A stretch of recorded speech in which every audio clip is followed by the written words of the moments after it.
สวัสดีครับวันนี้สิมาร้องเพลงเสียงสดๆให้ฟังครับจากบ่าวแอดเฉลิมพลครับเพลงหมอนใบเก่านะครับเนาะลองรับชมรับฟังเบิ่งครับที่ตรงนี้เคยมีสองเฮาเคยเป็นเงาอยู่เคียงข้างกันเล่าความฝันให้กันฟัง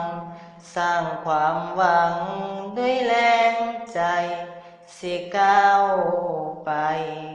ด้วยกันเนาะสองเฮา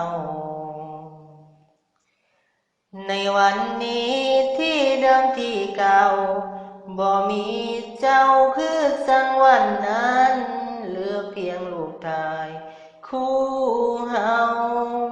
ที่เคยยืนเคียงข้างกันกับหมอนใบนั้นยังคงวางที่เดิมที่เก่า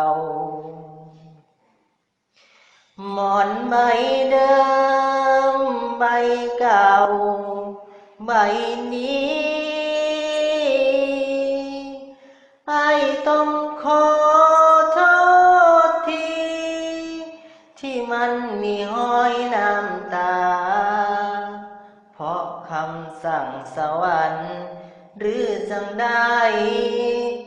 น้องจึงต้องจากลาบอกกลับมาเล่าความฝันคือจังหวันเก่า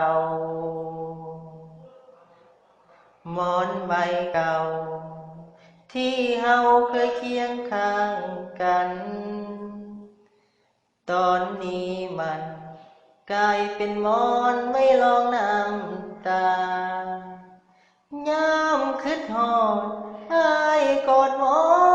นกอดคือจังกำว่ากอดน้องลา